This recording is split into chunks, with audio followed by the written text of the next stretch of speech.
Media cricket viewers உங்க எல்லாருக்கும் ஒரு பெரிய வணக்கம். இன்னைக்கான வீடியோ என்ன அப்படின்னா, நடந்து முடிஞ்ச ஐபிஎல் ஆக்ஷன் 2025ல சிஎஸ்கே பண்ண தரமான ஒரு சம்பவம் அப்படின்னா 1.5 கோடி ரூபாய்க்கு ஜாமி ஓவர்டனை எடுத்ததுதான். அப்ப எடுத்தப்ப யாரும் பெருசாலாம் நினைக்கல இது ஒரு சூப்பர் பையா இருக்கும் அப்படின்னு சொல்லிட்டு. ஏன்னா சிஎஸ்கேக்கு ஒரு allrounder at the same time நல்லா ஹிட் பண்ணக்கூடிய ஒரு ஃபாரின் ஆப்ஷன் தேவை. பெருசா பணமும் இல்லை அந்த கையில அப்படிங்கிறதுனால ஒரு ஜாமி ஓவர்டன் மாதிரி பிளேயரை 1.5 கோடி ரூபாய்க்கு எடுத்திருக்காங்கன்னு தான் நம்ம யோசிச்சோம். ஆனா அந்த பை ஐபிஎல் ஆக்ஷன்ல நடந்ததுக்கு அப்புறம் ஜாமி ஓவர்டன் மேல ஒரு தனி பார்வையே எல்லாரும் வைக்க ஆரம்பிச்சாங்க. எப்படி ஒரு ரீசெண்டா பெர்ஃபார்ம் பண்ணிட்டு இருக்காரு அப்படின்னு சொல்லிட்டு அடிச்சு பிரிச்சு தும்சம் பண்ணிட்டு இருக்காரு. எஸ் ஆப்வியஸ்லி இவரோட பெர்ஃபார்மன்ஸ் ரொம்ப நோட்டபிளாவே இருந்துகிட்டு இருக்கு அப்படின்னே பாத்தீங்க அப்படின்னா சொல்லலாம். எஸ் பிக் பேஷ் லீக் மாதிரி இது இப்ப நடந்துகிட்டு இருக்கு. அங்க நல்லா விளையாண்டுருக்காரு. அதுக்கு முன்னாடி 100 டோர்னமெண்ட்ல சூப்பரா விளையாண்டாரு. விட்டாலிட்டி பிளாஸ்ட்ல பயங்கரமா விளையாண்டுருக்காரு. இன்டர்நேஷனல் லீக் T20 பாத்தீங்கன்னா ரொம்ப நல்லா ஆடிட்டு வந்திருக்காரு அப்படின்னே சொல்லலாம். எஸ் இப்ப நடந்துகிட்டு இருக்க இந்த பிபிஎல்ல ஹரிகேன்ஸ் அப்படிங்கிற ஒரு டீமுக்கு அகைன்ஸ்ட் தான் 30 நாட் அவுட் பாத்தீங்க அப்படின்னா அடிச்சிருந்தாரு. At the same time 27 run கொடுத்து 2 விக்கெட் எடுத்திருந்தாரு. ஹீட் டீமுக்கு அகைன்ஸ்ட் தான் பாத்தீங்க அப்படின்னா 45 நாட் அவுட். அந்த கேமை ஸ்டீல் பண்றதுக்கு பாத்தீங்க அப்படின்னா ரொம்ப முக்கியமா அமைஞ்சாரு. அப்புறம் இன்னொரு ஒரு ஸ்டார்ஸுக்கு அகைன்ஸ்ட் தான் பாத்தீங்கன்னா 6 நாட் அவுட் அண்ட் அதே நேரத்தில் 2 விக்கெட் எடுத்திருந்தாரு. தண்டர் அந்த டீமுக்கு அகைன்ஸ்ட் பாத்தீங்க அப்படின்னா 45 not out at the same time 28 run கொடுத்து 2 விக்கெட் எடுத்து ஒரு சூப்பராகவே பண்ணியிருக்காரு. அண்ட் இதெல்லாம் தாண்டி இங்கிலாந்து போர்டு பாத்தீங்க அப்படின்னா தலைவனை இப்போ நேஷனல் கால் அப்புக்கு கூப்பிட்டுருக்காங்க. இந்தியாவுக்கு ஒரு டூர் வர்றாங்க இங்கிலாந்து. அதுல பாத்தீங்க அப்படின்னா ஜாமி ஓவர்டன் இருக்காரு. At the same time champions trophy 2025 Jamie Overton ஆட போறாரு அப்படிங்கிறது குறிப்பிடத்தக்க ஒரு விஷயம். இப்போ சிஎஸ்கே என்ன பண்ண போறாங்க அப்படின்னு தெரியல. ஏன்னா ஜாமி ஓவர்டன் ஒரு எக்ஸ்ட்ரானரியான ஃபார்ம்ல இருக்காரு இல்லையா. ஐபிஎல் மாதிரி வர்றதுக்குள்ள இவருக்கு கொஞ்சம் நல்லா அந்த சாம்பியன்ஸ் டிராஃபிலாம் விளையாண்டு அங்கேயும் நல்லா பண்ணிட்டாரு அப்படின்னா அந்த டைம் ரொம்ப சூப்பர் ஃபார்ம்ல இருந்தாரு அப்படின்னா இவரை கண்டிப்பா 11 குள்ள சேர்க்கிற மாதிரி தான் இருக்கும். இவர் உள்ள வர்றாரு அப்படின்னா எனக்கு தெரிஞ்சு யாரோட இடத்த ரீப்ளேஸ் பண்ணுவாரு அப்படிங்கிறது தெரியல. ஏன்னா சாம் கரன் கண்டிப்பா ஆடணும் தான் நான் சொல்லுவேன்.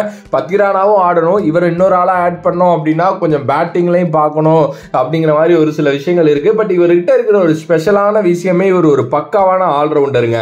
எஸ் இங்கிலாந்து பாத்தீங்க அப்படின்னா இவருக்கு நிறைய சான்சஸ் இந்த டெஸ்ட் மேட்சஸ் சைடு தான் கொடுத்துருக்காங்க.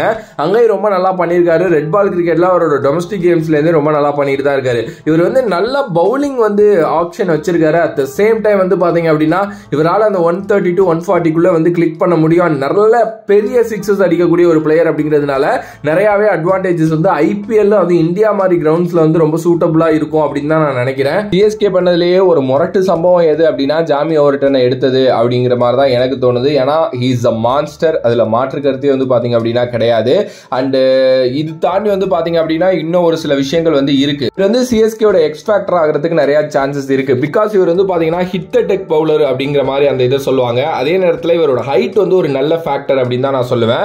ஏன்னா இவரோட ஹைட் பாத்தீங்க அப்படின்னா நல்ல டிஃப்ரெண்டா அவர் அதை யூஸ் பண்ணுவாரு. நல்ல ஹைட் இருக்கிறதுனால இந்தியன் பிச்சர்ஸ்ல பாத்தீங்க அப்படின்னா பேட்டர்ஸுக்கு அகைன்ஸ்டா பவுலிங் பண்றப்போ பாத்தீங்க அப்படின்னா நிறைய ஸ்லோவர் டெலிவரிஸ் போட முடியும். பாலை மேலேந்து கீழே கொண்டுட்டு வரக்கூடிய ஒரு பிளேயர் அப்படிங்கிறதுனால கொஞ்சம் டிஃபிகல்டிஸா இருக்கும் பேட்டர்ஸுக்கு அப்படின்னு தான் நான் நினைக்கிறேன்.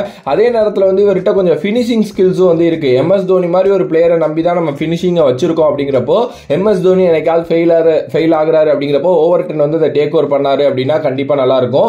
ஈவன் தோ பேட்டிங்கோட லைனப்பும் பாத்தீங்க அப்படின்னா ரொம்ப ஸ்ட்ராங்கா அந்த ஃபுல்லாவே பாத்தீங்க அப்படின்னா இருக்கும். ஓகேப்பா கடைசி வரைக்கும் அடிப்பாங்கிற அந்த ஒரு நம்பிக்கை பாத்தீங்கன்னா நமக்கு இருக்கும். அண்ட் நான் முன்னே சொன்ன மாதிரி சம் பிக் சிக்ஸஸ் அடிக்கக்கூடிய ஒரு பிளேயர் அப்படிங்கிறதுனால நிறையவே டீமுக்கு அந்த விதத்திலையும் கான்ட்ரிபியூட் பண்ணுவாரு அப்படிங்கிறது தான் என்னோட ஒரு கருத்து. அண்ட் நல்ல பிளெக்சிபிலிட்டி இருக்கிற ஒரு பிளேயர், நல்ல டிஃப்ரெண்ட் கண்டிஷன்ஸ்ல விளையாடி அவருக்கு பாத்தீங்கன்னா எக்ஸ்பீரியன்ஸ் இருக்கு. ஸோ அதே நேரத்தில் நீங்க அவர் இப்போ ஒரு 14 கேம்ல ஒரு 7 கேம் தான் யூஸ் பண்ணணும் அப்படின்னா ஈஸியா அடாப்ட் பண்ணி 7 கேம் விளையாண்டுப்பாரு.